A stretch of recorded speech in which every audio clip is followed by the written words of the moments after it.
पाटणकर बाई आणि अण्णा यांच्यात काय चाललेला कळून दे ना यांका सगळ्यांका. सांग सांग शोभा, खरा खोटा काय तर सांग. अगो गप कित्या, सांग ना सगळा काय हाता. हा घाबरा नको. अरे ह्यांनी जरी कामावरून काढल्यानी ना तरी काय आपण उपाशी मरणार नाही.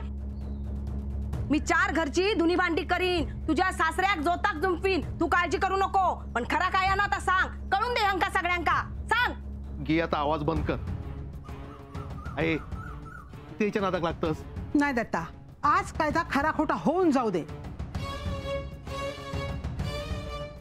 हे का पण कळू दे, खायच्या बाईवर चिखल उडवता.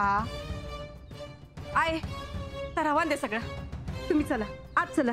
नाही गो, माका पण माहित आहे ह्याच्यात काही तथ्य नाही. हा पण हे का पण शोभाच्या तोंडून ऐकून दे. सांग शोभा, खायसर बघलस तू ह्या दोघांका? हा कुणी सांगितलं ह्या? आणि सांगितल्या नसतात ना तर त्याचं नाव पण सांग. आय तुम्ही चला बघूयात.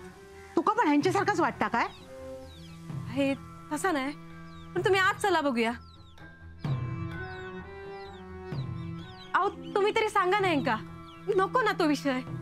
आहे चल म्हणतोय ना. आज माका काय तर कळूकच व्हाया. आहे आज चल. अरे पण चल. अगो थांबा, तुमका खरा काय ऐकायचा ना?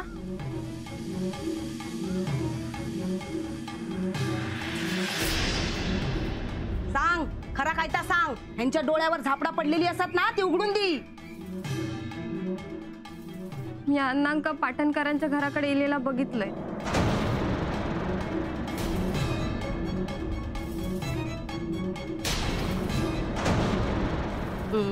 ऐक इंदू, ऐक आता ऐक.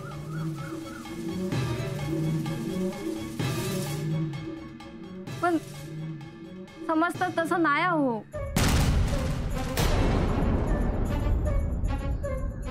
अण्णा पाटणकर असतानाच यायचे. ते नसले ना की त्यांना माघारी जाताना बघलंय मी.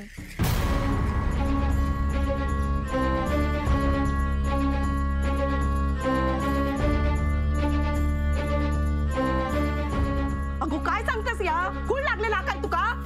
आहे होय तुमचे वाद असत. त्या बाई कित्या मध्ये ओढतात हो. ती साधी माणसं असत तू नको त्यांच्यावर असले आरोप लाव. ऐकलंस? खरा काय तर ऐकलंस ना? गो आमच्याच घरातली माणसं आहेत ती. येणं जाणं वाढला म्हणून त्या बाईवर काय संशय घेशील तू? आणि खबरदार, ह्याच्या पुढे असा काय बोलशील ना तर हेंका सांगण्यापासून दुसरं पर्याय नाही माझ्याकडे. त्यांनी काय सुन निघ. बरा नाही केलंस गो, परत खोटा बोललास ना. बरा नाही केलंस या, बरा नाही केलंस गो. माई हो, आई काय बोलान गेले असतील ना तर मी माफी मागते हो.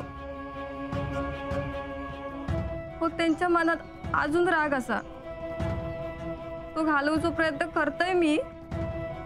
पण आता सगळं नीट होईपर्यंत होतं सगळं देवाच्या हातात. पण आता घराकडे जाऊन काय होईल काय माहिती. शोभा, तिनं कायो केल्यांना तरी तू कायमचा आहे सर ये. हा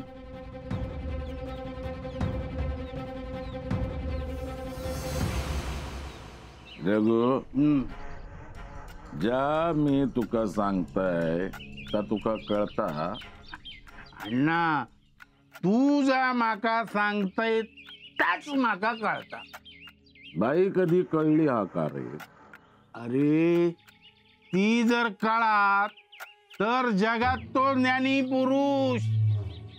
मगे तो ज्ञानी पुरुष तुझ्या समोर बसलेलो हा. अण्णा वय बाई गळणा महाकठीण आहे. तिका तिच्या मर्जीन वागूचा लागता.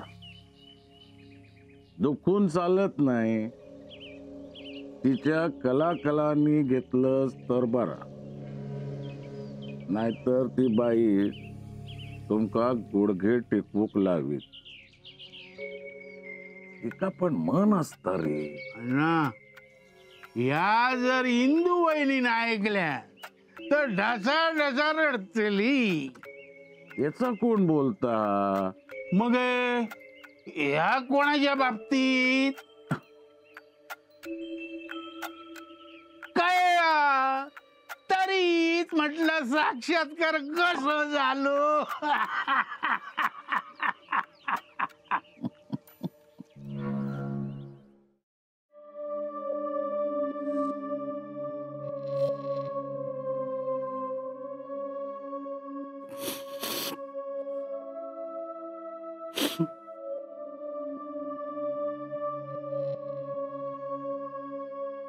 आहे वच्चीचा स्वभाव माहित असेल तुका. तोंडा केता बरळत होता. तू किती वच्चीचं बोलणं मनाक लावून घेतस. आगी ते तुझी सवच हाती का? कळता रे माका, पण बोलण्यात काय मर्यादा. ती पाटण करा दोघं कशी असंच माहित ना तुका. अरे देव माणसं असत ती, साधी माणसा. गावात कोणाच्या अध्यात ना मध्यात आपला आपण करीत असतात. गावात कोणाकडे जाणं येणं असत तर आहे सरच म्हणाली ना असा म्हणायचा. अरे त्या पाटणकर बाईंका कळला तर त्यांना काय वाटत. आपल्यासाठी काय काय नाही केल्यान त्यांना. प्रत्येक वेळी आपल्या मदतीक धावून नेली. अरे घरात काय कार्य असला तर दोघा जण आपल्या मदतीक येतात. त्याच तिच्या डोळ्यात खुपता एवढाचा की त्या दोघांका या काय कळतं कामा नये. आहे समजूतदार असत ते. तू आता कसलंच विचार करू नकोस. डोळे पुस आधी. पुस म्हणताय ना.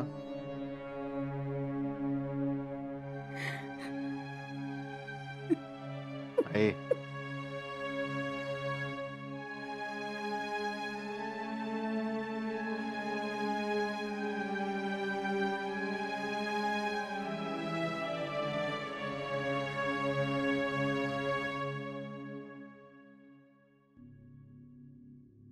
काय हो, काय म्हणत होते आई?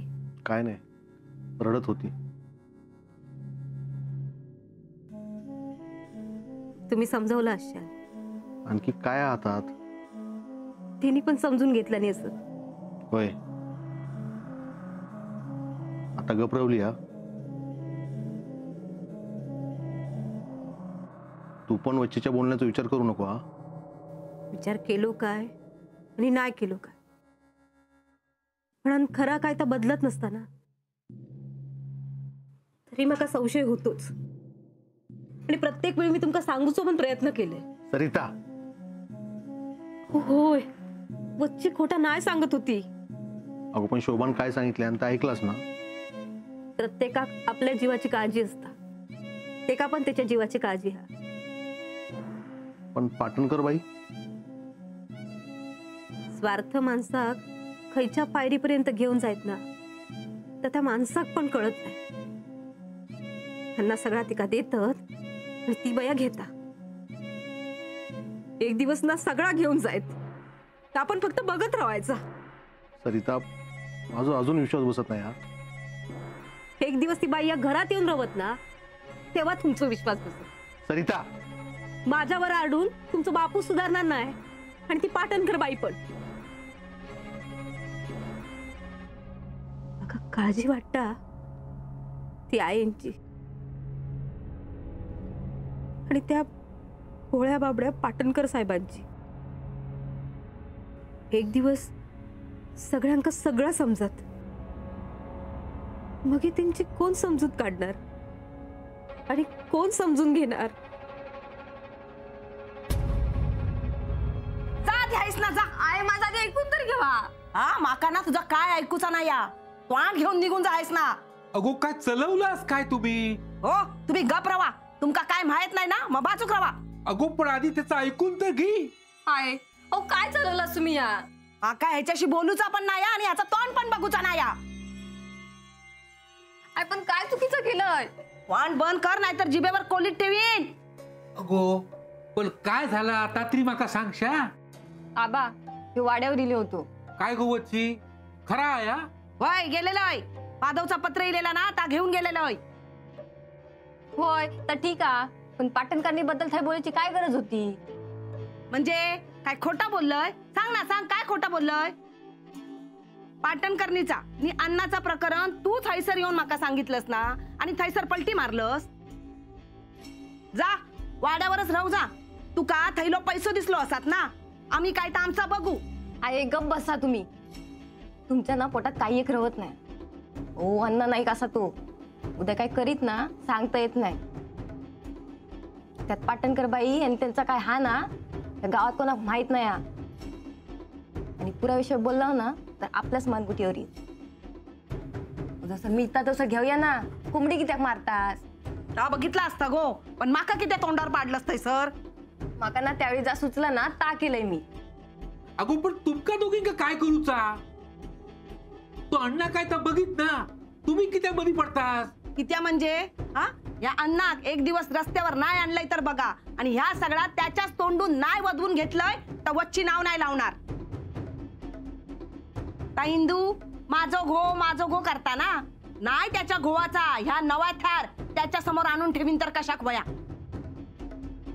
काय ता करा काय होया ता करा पण ये इली की करा. तवसर ना काय बोललास तर आपल्याच अंगाशी येत एवढा लक्षात ठेवा.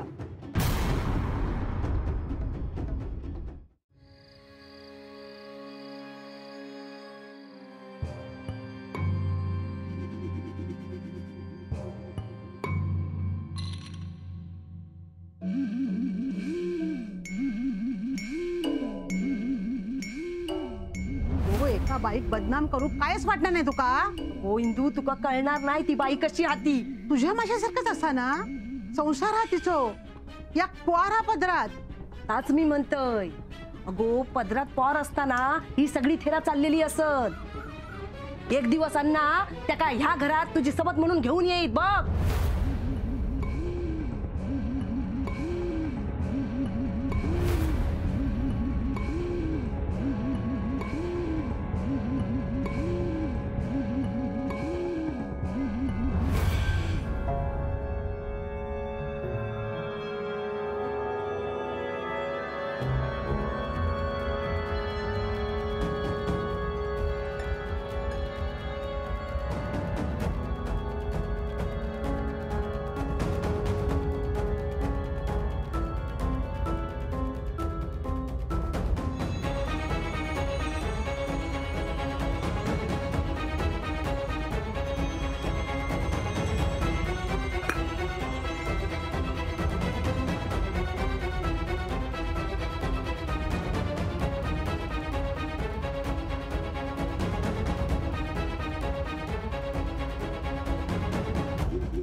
हिंदू तो हिंदू जिता असस की मेलस.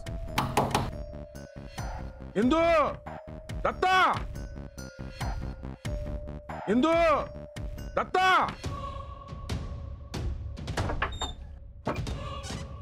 हिंदू तो हिंदू जिता असस की मेलस दत्ता. अयो काय होतास? वाच डोळं लागलं होतं. कायमचं मिटलो नाही ना डोळं. अहो सांभाळ. ए बाजूकरा अहो पडलं असतच तुम्ही. उठा. हा सावकाश चला सावकाश चला. ओ असे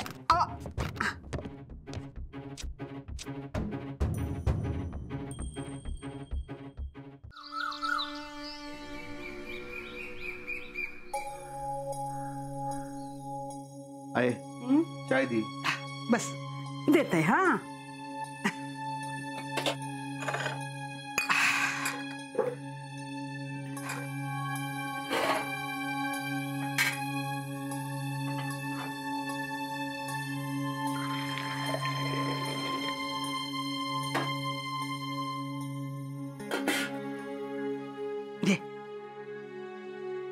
बटर खातलस?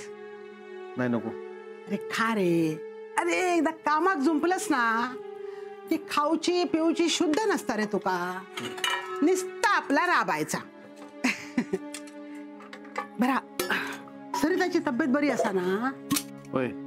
मग अजून उठला कसा नाही? कधीचाच उठला.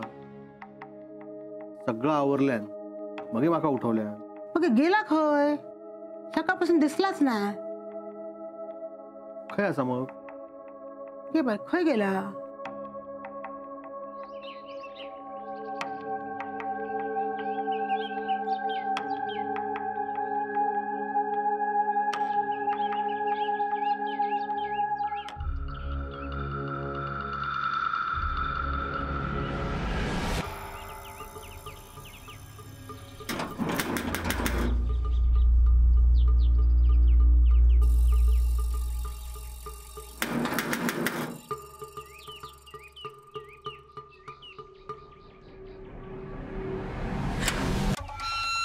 आया, सरिता तू इथे थोड्या सकाळी सकाळी काय एकटीच आलीस?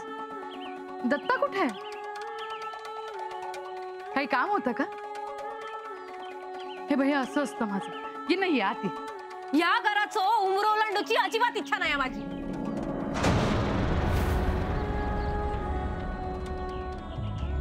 अगं काय झालंय? या गळ्यात मंगळसूत्र घातलास तर कोणाचा घातलास? वय तर कुंकू लावलास तर कोणाचा लावलास? काय झालंय? हे काय बोलतीस? पाटणकर बाई, तुमका काय वाटता तुमचा अण्णान वागडा जा काय चालला तर काय कोणाकच माहिती नाही? अगं सरिता, तुझा ना काहीतरी गैरसमज झालाय. गैरसमज ना आयनचो झालो तुमच्याबद्दल. सगळ्यांच्यातला ना सगळ्यात चांगलाच दिसता हो त्यांका. म्हणून तुमचा खरा रूप त्यांनी ओळखला नाही. गळ्यात हे मंगळसूत्र एकाच्या नावाचा घातलात ना आणि परक्या माणसा वांगडा शी अहो कायच कसं नाही वाटत तुमका? तुमचा आमच्या घराकडे किती येण्या जाणं असता तर काय माका कळत ना. माका तुम्ही स्वतःच्या घरात ठेवून घेतला आणि अण्णा फक्त तुम्ही सांगितलास म्हणून घरात माका जिता घेऊन गेले तर कित्या? माका काय कळला नाही. आयंका घराबाहेर काढी होते तेव्हा तुम्ही येऊन थांबवलास. माझ्या पोराक घराबाहेर काढी होते तेव्हा पण तुम्हीच येऊन थांबवलात.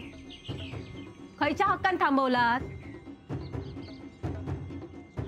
मला सगळं माहिती असा.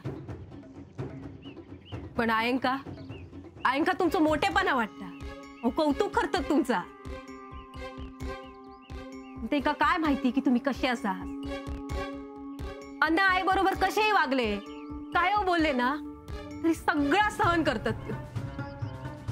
पण आयंका कल्पना पण नसत की तुम्ही त्यांचा संसार मोडूक निघालास. साधे असत होते मनान लय प्रेमळ असत. म्हणान त्यांका कोणात वाईट दिसत नाही. पण तुमचा ना तोंड पण आयन बघू नये ना इतक्या वाईट असस तुम्ही. हो आमच्या घराचा नाही पण निदान स्वतःच्या संसाराचो स्वतःच्या गोवाचो स्वतःच्या सोन्यासारख्या पोराचो तरी विचार करायचो ना. कायच वाटत नाही तुमका? लाज ऐकून खालास? सरिता, मी तुझं सगळं म्हणणं ऐकलंय. आता या विषयावर मला काहीच बोलायचं नाही. निघ तू. हैसर थांबूची माझी पण इच्छा नाही.